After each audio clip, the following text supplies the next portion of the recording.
Hola, hola, hola, hola. Acá estamos nuevamente en Registro Social Podcast. Espacio Yungay es el lugar que nos congrega el día de hoy. Vamos por nuestro 8º capítulo. Ana María Laux, querida compañera. Sí, Danilo, ya son 8 capítulos. Hoy tenemos compañía de sobra. Tenemos aquí a una mujer trabajadora social y nos acompaña también su hijo, porque ella también es madre, Génesis García Troncoso, y su hijo Mateo. Bienvenidos a nuestro capítulo del día de hoy. Yo soy Mateo Alonso Garrido García Culucci. Para Muy que bien. vean, a esta la Fantástico. presentación Se completa. presenta solo. Génesis se dedica a trabajar con mujeres y equidad de género, así que bienvenida. Cuéntanos un poquito, Génesis, ¿a qué te dedicas en la actualidad? Bueno, primero que todo, muchas gracias por la invitación, Danilo, Ana. Efectivamente, soy trabajadora social de profesión y a su vez trabajo en Mujer y Equidad de Género, intentando fortalecer distintas autonomías de las mujeres. Más allá de la palabra empoderamiento, queremos más que nada hablar sobre el fortalecimiento de autonomía de la mujer, tanto económica, física, de decisión. Y ahora le vamos a dar el paso también. ¿En qué trabajas tú? En Colegio Emprender La Pinta. Muy Muchas bien. gracias. Ah, muy bien. Él está aprendiendo la rapita. Muy bien. Génesis, tú trabajas, digamos, en un área que representa una de las contradicciones más profundas de este sistema y que además se vuelve cada vez más compleja, ¿no? El ejercicio del trabajo social en esa área con población específica que es las mujeres y la equidad de género. ¿Cómo llegas a ese espacio? ¿Cómo se introduce una trabajadora social específicamente en esa área de mujer y equidad de género? Me pasó principalmente porque, bueno, mi primer trabajo en verdad fue en un PPF, ¿Ya? donde me empecé a cuestionar muchísimas cosas, ¿ya? Sabemos que los PPF tienen que ver con la restitución, ¿cierto?, interrupción de vulneración de derechos de niños y adolescentes, de mediana a baja complejidad, y me pasaba ahí que sentía en un momento que se cuestionaba mucho a las mujeres por sus habilidades parentales, porque no fueron capaces de proteger a sus hijos en un contexto de violencia donde se vieron involucrados, digamos, sus hijos, hijas. Y me lo cuestionaba, porque finalmente era ella a quien se le obligaba a asistir, digamos, a estas situaciones o a estas sesiones, cuando ella también era víctima de la situación. Y cuando uno le empezaba a preguntar distintas situaciones, vimos que durante toda su vida ella fue una víctima de una polivictimización, ¿cierto? Y que finalmente el hombre se adhería o no adhería, o el progenitor, ante esas situaciones no se le cuestionaba. Entonces desde ahí me empecé a dar cuenta de un millón de situaciones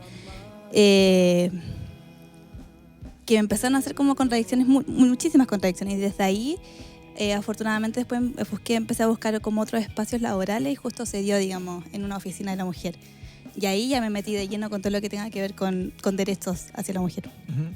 Es interesante lo que tú planteas a propósito de que como trabajadora social tienes una visión crítica de un espacio en el cual estás trabajando, y a propósito de esa visión crítica, que siempre es necesaria, se te abre otra mirada respecto a la posición de la mujer precisamente en estos programas de intervención, y me parece súper Mi mamá interesante. es hermosa. Ella muy linda. Tienes un fan, además. Fan número 1, Mateo. Fans número 1. Entonces, tú señalas que efectivamente hay un tema de que, por un lado, se entiende que la mamá, la mujer en su rol de madre, que pareciera ser que muchas veces es el único rol que importa, es la que está obligada a estar ahí, y si no está ahí es súper criticable y es súper feo, pero cuando no está el papá, como que nadie se lo pregunta en el fondo. Demasiado. A mí me ha pasado leer informes donde nunca se entrevistó al papá. Uh-huh. Y le preguntaron al papá, ¿le entrevistaron? No, es que no pudimos tomar contacto con él. Bueno, No, o muchas veces se abren medidas de protección porque efectivamente hay una mujer, o sea, no se ve la mujer sobrepasada precisamente por la carga laboral, por la hora de crianza, y si no, simplemente es una mujer que maltrata a sus hijos, finalmente, pero nadie se cuestiona también. No quiero en el fondo como justificar muchas situaciones, digamos, de vulneración, pero desde ahí es importante, ¿cierto?, la perspectiva de género para abordar estas situaciones donde hay una mujer sobrepasada, sin redes de apoyo, con una sobrecarga tremenda, y que hay una aceptación social de que el hombre sí tiene la posibilidad de abandonar, pero no así la mujer.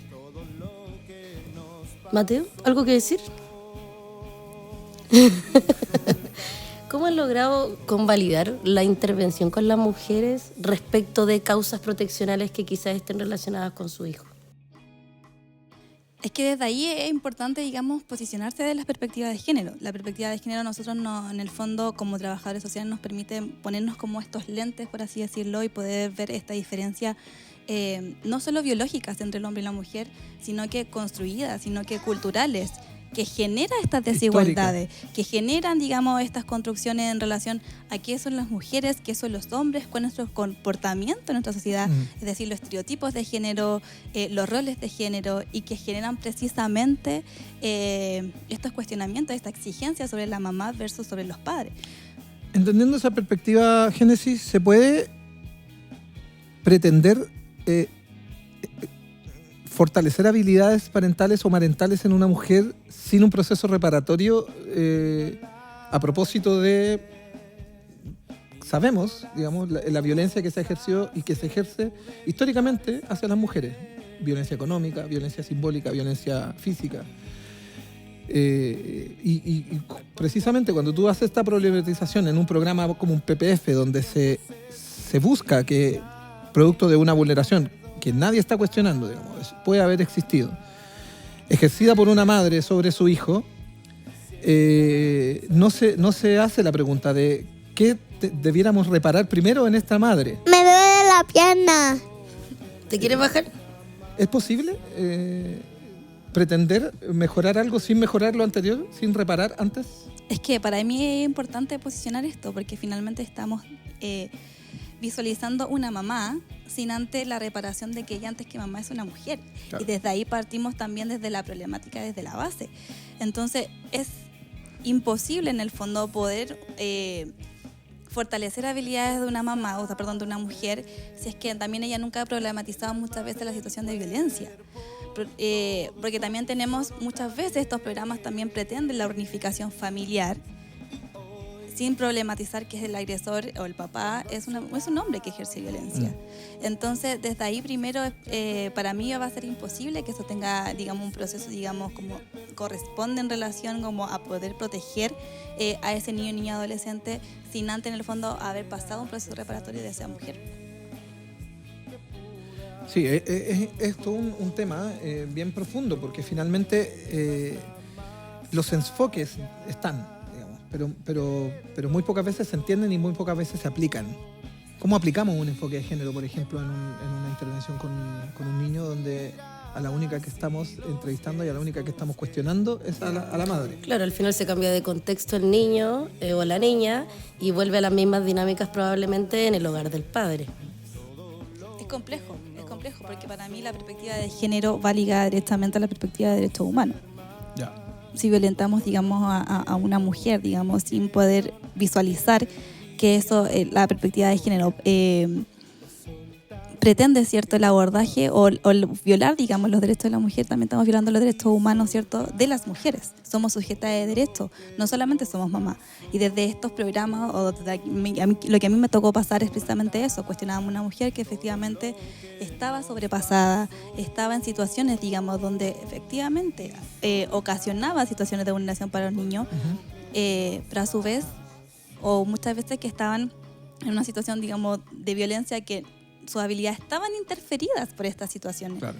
Entonces, y además lo que te rodea muchas veces, o sin redes de apoyo, o redes de apoyo bastante debilitadas, como con la creencia de que, perdón, es que es tu papá, él es el papá de tus hijos, como que si las personas de apego no fuesen muchas veces también, o como si no pudiesen ser también una figura de riesgo para esos niños. Entonces, desde ahí es importante como visualizar, no porque siempre es el padre, es un buen padre, ¿no? O una buena madre, digamos. ¿Se castiga más a la madre frente a la misma situación de vulneración? Te voy a poner un ejemplo. El niño no lleva sus materiales a la escuela, no lleva colación y tiene un ausentismo escolar reiterado. Mamá, papá, familia, digamos, nuclear, tradicional, por decirlo de alguna manera, a pesar de que yo creo que ya el término tradicional para una familia nos queda corto, pero ¿Se castiga igual a una madre que a un padre frente a la misma situación de vulneración que puede afectar a un hijo? Por ejemplo, una situación de ausentismo escolar o un niño que va a su escuela permanentemente sin colación o que va sin su indumentaria adecuada, por ejemplo, en invierno va desabrigado, etcétera. Si un colegio, o lo que tú has podido observar en un colegio o en los programas, se tiende a poner el mismo foco para la madre que para el papá. En lo absoluto, Ya. para nada. Y como te lo mencioné en algún momento, o sea, yo creo que el ejemplo mucho más cotidiano es cuando nos enfrentamos, digamos, ante una comunicación o un grupo de WhatsApp, digamos, liderado por los colegios, es dirigido mamitas. Claro. No veo quizás a cuidadores o mamitas y papitos. En la misma inserción de las mujeres en el mercado laboral, que tenemos que criar, ¿cierto? Como si no tuviésemos que trabajar y trabajar como que si no tuviésemos que criar. Entonces no se castiga ni socialmente y eso tiene que ver, ¿cierto? Con la construcción de roles. Yo como mujer, ¿cómo se me exige a mí mi rol de mujer que para los ojos, ¿cierto? De esta sociedad patriarcal? Somos más madres, primero madres, que cualquier otra digamos, otra profesión o por qué desarrollarme en cualquier otro ámbito de mi vida que no sea la labor doméstica o de cuidado. Tú, además de la casuística, sé que trabajas también en el ámbito comunitario con todo el tema de mujer y equidad de género. ¿Qué estrategia han podido utilizar como equipo para poder establecer o hacer visualizar la violencia de género, la equidad de género? Mira, es complejo porque además donde yo me inserto es una zona rural, ¿ya? Donde es más complejo aún, porque no tenemos conectividad, no servicios básicos muchas veces donde es rural, tampoco muchas veces se cuentan, digamos, en los domicilios. A su vez, todavía está presente la cultura del campesinado, por tanto, los roles de género son mucho más marcados, digamos, en esta zona. Entonces, dentro de las estrategias, claramente, tenemos distintos programas que atienden distintas problemáticas las mujeres, pero todas tienen en común, ¿cierto?, que la debilidad de la autonomía de la mujer, y no solamente hablo por la autonomía física, que tiene que ver con las mujeres muchas veces cuando se encuentran en una situación de violencia, que es complejo cuando aún más esa mujer se encuentra desescolarizada, poder trabajar en donde al menos yo vivo, implica salir 2 horas de transporte y 2 horas de vuelta, por lo tanto, esa mujer sí o sí tiene que buscar un empleo que le permita compatibilizar sus labores de cuidado con el trabajo remunerado. Y eso solo lo logras muchas veces con algún tipo de emprendimiento, pero sin escolarización, por lo general son mujeres que trabajan. Yo creo que el fortalecimiento de la autonomía económica de las mujeres muchas veces es una herramienta fundamental para poder en el fondo lograr el empoderamiento que tanto se habla. Y desde ahí hablo como no depender muchas veces de la persona que ejerce violencia, de poder en el fondo tener recursos propios en el fondo para poder destinarlo, porque lo que nosotros vemos es precisamente que muchas veces se mantienen en una relación abusiva por eso. Claro. Y porque muchas veces lo único que le han enseñado y dentro de su contexto, digamos, familiar, es que la mujer tiene que ser madre o tiene que dedicarse a las labores domésticas. Y eso muchas veces lo que genera, no muchas veces, lo que genera es cuando, no sé, se divorcian, ponte tú. Y ella apoyó toda su vida, ¿cierto?, con las labores de cuidado para que el hombre pueda, en el fondo, tener todo el patrimonio que logra obtener y finalmente se ve sin nada en algún momento. Entonces ha sido históricamente una mujer que no se ha desenvuelto en otros espacios que no sea el doméstico. Entonces vemos una mujer que también se ha ido perdiendo la autonomía del poder de decisión sobre ella misma y sobre las posibilidades de conocer otro tipo de cosas. Entonces ahí es mucho más complejo aún. Entiendo. Y en ese sentido, Génesis, es interesante lo que tú planteas, porque va más allá de una intervención individual. En el fondo lo que se busca es cambiar como una construcción histórica, social y cultural en la interna de la propia persona. Así, y que también va a impactar finalmente en su grupo, digamos, en su colectivo, ¿no? Así es, y sobre todo lo peor, o sea, lo que en el fondo hay distintas interseccionalidades. Cuando nosotros hablamos de el enfoque interseccional, son precisamente darnos cuenta o identificar en el caso a caso de la mujer que llega a nuestra oficina son todos los sistemas de opresión, ¿cierto?, que se ven involucrados y que generan que la situación de esa mujer sea más compleja aún. ¿Por qué?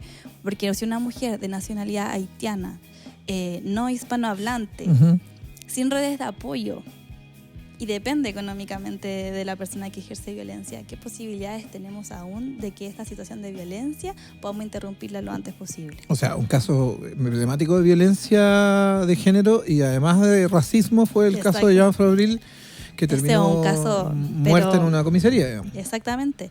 A ella no se le brindó la posibilidad de un intérprete.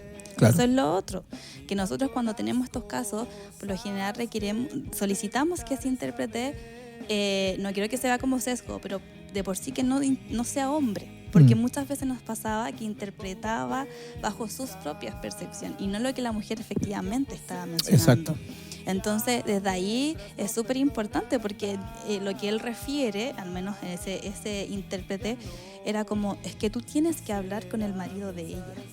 Entonces, finalmente no hubo una interpretación o una traducción real de lo que nosotros estábamos intentando en el fondo conversar con ellos. Entonces, el caso que tú mencionas ahí, yo creo que es el reflejo, ¿cierto?, de cuando no tenemos las condiciones o no abordamos este tipo de situaciones con todos los componentes y el enfoque que se requiere. Si los enfoques en el fondo a nosotros nos permite precisamente visualizar toda la situación que llevó a una mujer, digamos, a la situación en que está, porque ahí fue un caso también de un prejuicio. Sí, claro. Realmente, y de racismo, y que en el fondo llevó a que esa mujer falleciera.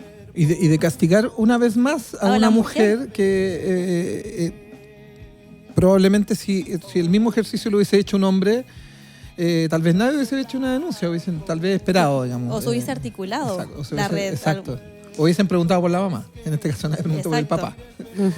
Entonces, esos son, yo creo que ese es el ejercicio, digamos, el ejemplo más claro, digamos, de lo que yo hablo cuando es importante tener el enfoque de género, el enfoque de derechos humanos, ¿cierto? Y a su vez el interseccional. Porque desde ahí nosotros nos damos cuenta cómo cuando todos los distintos sistemas de opresor se entrecruzan, genera la complejidad en el fondo de los casos que hoy tenemos. Donde al menos donde yo me desenvuelvo profesionalmente, fue una de las comunas donde tuvo mayor casos de femicidio frustrado. Entonces, desde ahí la situación, digamos, de erradicar la violencia es bastante compleja. Una comuna, digamos, con escasos recursos también, y bastante, digamos, dispersa. Entonces, es complejo el abordaje de estas situaciones porque, como te digo, los servicios también escasean. ¿Y cómo visualizas tú hoy en nuestro país los sistemas que están funcionando en torno a precisamente la prevención de la violencia contra la mujer y los sistemas de reparación también, que es distinto en el fondo? ¿Existe efectivamente una mirada a partir del Estado que busque de manera efectiva resolver estos problemas que son complejos? ¿O seguimos estando, digamos, en un escenario incierto donde es más bien decorativo la puesta en marcha de ciertos elementos estatales? Lo que ocurre es que, claro, nosotros para poder visualizar que la violencia contra la mujer, y ahora que sea la violencia de género, es un problema, digamos, a nivel mundial, tuvimos que tener un ministerio para poder visualizarlo. Claro. ¿Ya? Desde ahí hay distintas convenciones, ¿cierto?, que se han tratado para que el Estado en el fondo logra tener distintas herramientas para el abordaje de esto a través del brazo ejecutor del ministerio, que es CERNAMEC. Ellos tienen una oferta programática, digamos, pero sí, hasta eso, digamos, sigue siendo, digamos, patriarcal la manera de la distribución de los recursos, porque no es un ministerio en el fondo que tenga sus recursos propios, a diferencia de los otros. Por tanto, la oferta programática que tiene el servicio no logra cubrir realmente la manera de las distintas estrategias que se generan, las distintas formas o manifestaciones de violencia contra la mujer. ¿Ustedes tienen lista de espera? Sí. ¿Cuánta aproximadamente la lista de espera que tienen? A marzo teníamos 180. ¿Y eso en espera como en tiempo más o menos? Hasta ahí ya 1 año y medio. 1 año y medio de espera, para reparación. Porque ¿qué es lo que se pretende? Una reparación, digamos, con un enfoque comunitario. Estamos hablando de mujeres que han vivido violencia 15 años, 10 años. Por tanto, la intervención que se propone en 6 meses es insuficiente. Y además intentamos mezclar los componentes clínicos del abordaje porque el comunitario claramente no se ajusta, ¿cierto?, a la realidad, digamos, de la mujer en el territorio. Cuando derivamos a algún sistema de salud, a un CESFAM, a un COSAM, es la misma situación. Digamos, el sistema de salud también está colapsado. Por tanto, es complejo. ¿Hay una respuesta? Se intenta, pero no están los recursos, digamos. Y además es un área, creo, en permanente riesgo de retroceso. O sea, siempre estamos en riesgo de que se retroceda dependiendo del gobierno que llegue, digamos. En Argentina, Sí, una de las propuestas de Milei, desde un principio, fue cerrar el Ministerio de la Mujer. Y se cierra, y punto, y se retroceden 50 años, así, de un paraguaso. Es que eso es, porque en el fondo se intenta ver como que el feminismo fuese moda o fuese una ideología, y no tiene que ver, digamos, porque desde acá yo creo que la derecha hace su trabajo perfecto en el fondo en ensuciar el movimiento feminista, que tiene que ver más que nada con tener los mismos derechos que los hombres, ¿cierto? Tener las mismas posibilidades, no que estamos en contra de los hombres, sino que es un cambio cultural y que francamente estamos a disposición, digamos, de un gobierno para ver en qué materia podemos avanzar o no. El gobierno actual se declara gobierno feminista. Desde ahí lo que hemos podido visualizar es que hemos avanzado en la promulgación de la Ley Integral de la Violencia. ¿Que tiene avance? Sí. No solamente visualiza, ¿cierto?, el matrimonio como violencia intrafamiliar, sino que ahora también todas las relaciones sexoafectivas, las relaciones de pololeo. A su vez posiciona también como hacer una MEC en los casos de mayor injerencia cuando son femicidios frustrados, para que tenga mayor mecanismo ahí, y también reparación a todas estas víctimas indirectas. Pero ¿qué pasa en el próximo periodo de gobierno? Si es que sale un gobierno de derecha, vamos a estar constantemente, ¿cierto?, en esta lucha de, como mencionas tú, avanzamos, retrocedimos, avanzamos, retrocedemos. Y además que había que hacer muy pocas cosas para que la violencia patriarcal y la violencia contra la mujer aflorara, en el fondo. Había que hacer muy pocas cosas para que se notara la profundidad y la gravedad. Voy a poner el ejemplo de, por ejemplo, el registro de deudores de pensiones de alimentos. O sea, había que solo hacer eso para que apareciera. Ayer leía que muchas candidaturas. Paguen la pensión, chiquillos. Nos traen papito corazón. Exacto. Muchas de las candidaturas no se pudieron inscribir para las elecciones de alcalde porque estaban en el registro de deudores de pensiones de alimentos. O sea, imagínate tener a un alcalde que sea deudor Casi de tenemos alimentos, un presidente con esas características. O sea, es Claro. un mecanismo en el fondo que te permite de alguna manera visualizar lo que históricamente ha pasado, ¿ya? Y eso es una vez más en donde a nosotras visualiza en el fondo que nosotras tenemos que sí o sí criar en las condiciones que vengan.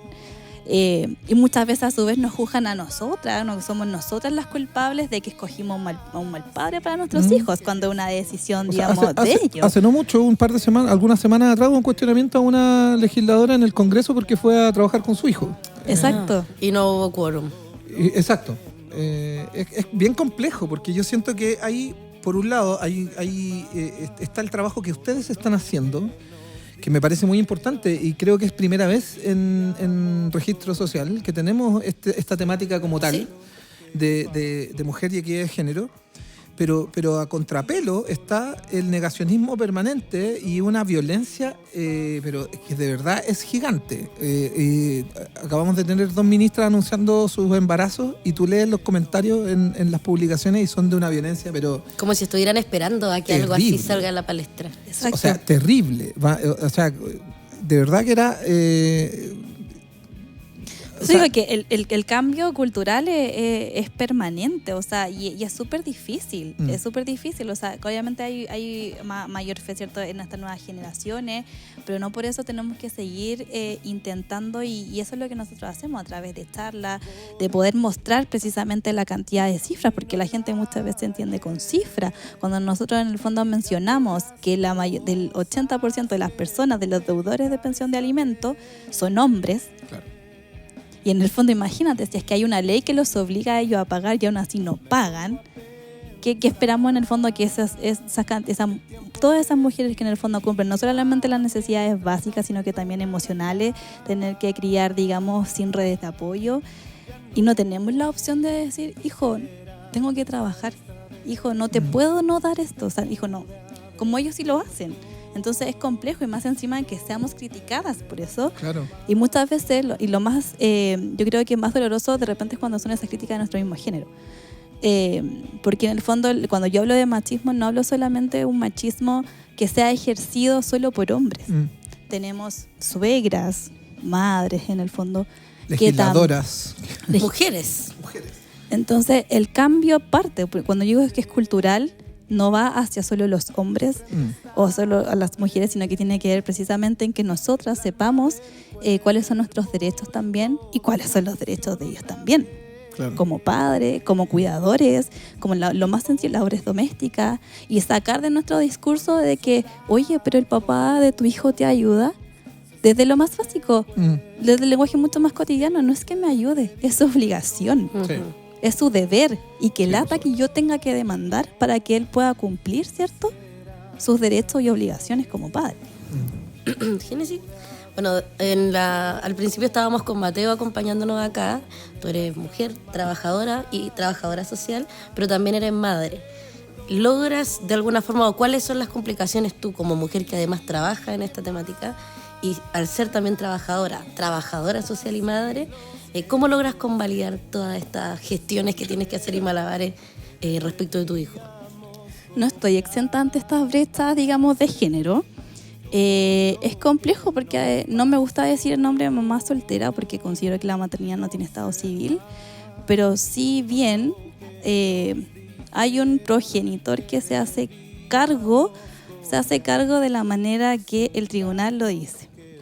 Entonces me pasa que muchas veces hay situaciones o la manera en que esto se legisla cuando no hay un padre en el fondo presente a la misma manera, o le entrega, ¿cierto?, que una mujer, que hay situaciones cuando el niño se enferma, que hay situaciones cuando el colegio está cerrado, no hay clase. ¿Qué hago yo? Yo no puedo muchas veces tener que pedirle constantemente permiso a mi empleador para poder en el fondo ausentarme a trabajar porque no tengo redes de apoyo.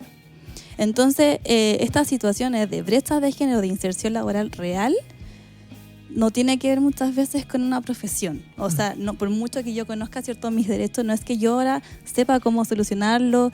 No, esto es transversal a la situación muchas veces socioeconómica, que se tiene un estigma como que la violencia pasa, ¿cierto?, en situaciones mucho más vulnerables, en contextos mucho más... No, esto pasa en todos los estados socioeconómicos, y es complejo. Intento siempre hacerlo. O sea, yo para todos lados ando con mi hijo, y en los días en que efectivamente él le toca con su papá, lo que yo aprovecho ese día es trabajar más para poder, cuando me toque con mi hijo, que no sea tan complejo para dedicarle él. Tiempo también. Exactamente, porque claro. Mi hijo también requiere tiempo de calidad. Y también tiene su propia exigencia. Entonces, como te digo, es complejo para nosotras porque es algo que, como te digo, nos pasa a muchas, pero no tenemos opción de no hacerlo. No sé si me explico. Sí. Hay un sistema, como te digo, que los obliga, pero a eso. Y la verdad es que tú puedes tener 80.000 demandas, pero ninguna demanda en el fondo te va a obligar a que un papá sea el papá que tu hijo lo requiera. Claro. En el fondo los obliga a cumplir un sistema. Entonces, desde ahí creo que es importante quizás visualizar que es difícil, no imposible para algunas, pero es más complejo aún sin redes de apoyo. Se entiende, por supuesto. Y las redes de apoyo muchas veces las tiene que buscar la mujer. En el fondo, como que además tiene que ella proporcionar las redes de apoyo. Uno busca las redes de apoyo, claro. Uno busca el after school, uno claro. busca, digamos, la vecina, uno busca la amiga, uno se las arregla. Y estamos, como dices tú, a veces es a partir de las propias mujeres. No es ningún misterio que en el trabajo social la mayor parte de las personas que ejercen el trabajo social son de género femenino. Por el mismo fenómeno, como del cuidado de un otro, claro. De la psicología, Exacto. de la enfermería, sí. ¿cierto? Y que los cargos de poder por lo general sean hombres. Sí. Y los de pasa. asistencia de las mujeres. Oh, qué triste. Sí, sí. Es que tiene que ver con la perpetuación, ¿cierto?, los roles de género. Claro. Pero un poco lo que yo quería plantearte con eso es que estamos permanentemente, quienes trabajamos en la casuística en distintas áreas, infancia, o en tu caso con mujer y equidad de género, estamos permanentemente observando y revisando casos que tienen ese sesgo en el fondo, como castigador en torno al rol de la mujer sin preguntarse. Mira, yo te voy a contar un caso muy, muy práctico. Me llegó una derivación de un colegio donde un niño con discapacidad no estaba asistiendo al colegio. Y la mamá, y todo era como que la mamá no viene, y la mamá la hemos citado, en ningún momento se nombraba al papá. Yo pensé que el papá no existía. Yo de verdad pensé que el niño era él y su mamá solos. Leyendo y buscando y conversando con los profesionales que iban a intervenir en el caso, me entero de que efectivamente el papá vive en la casa y es parte del grupo familiar. Y además este niño tiene problemas de movilidad graves y el papá se va a trabajar, no se hace cargo, él sale a trabajar y es el proveedor de la casa y viven en un 5º piso sin ascensor. Entonces yo me preguntaba, lo conversábamos con los profesionales, nadie se preguntó si esta mujer y esta madre está en condiciones de bajar todos los días a un niño que no se mueve 5 pisos, bajar la silla de ruedas, subirlo a la silla de ruedas y llevarlo a la escuela. Nadie se preguntó eso. Como que el problema era que la mamá no lo traía al colegio. Entonces, y eso es muy frecuente. Y castigador inmediatamente. Y castigador inmediatamente, y muy frecuente. Y cuando tú le preguntas a quien te está derivando, bueno, y el papá, no, es que el papá no ha querido venir. El papá nunca lo hemos visto, no lo conocemos. Pero no está, ni siquiera lo menciono, ni siquiera me preocupo de ponerlo como requerido. Lo ignoro. No tengo el root, no tengo los datos, no lo pongo. Y lo ignoro. Y no lo busco. Sí, tengo el de la mamá. Y sería interesante quizás conocer, como dato duro, cuántos padres en medidas de protección están exentos porque no se les ubicó y no son requeridos. Y la única requerida en la medida es la mamá. Hoy si habláramos de esos casos. Es una realidad bien potente de analizar.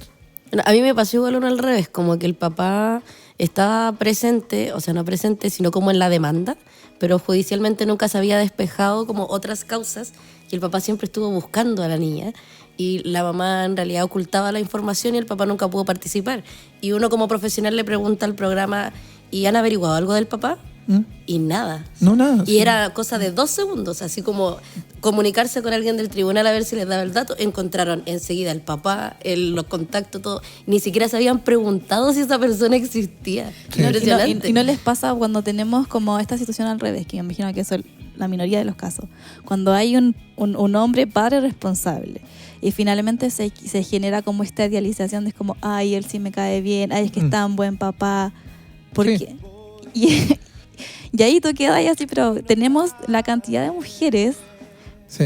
¿Por qué? Porque a ellas se espera. Es lo que ellas socialmente tienen que hacer. Yo he visto puesto al padre como factor protector. Acá, sí.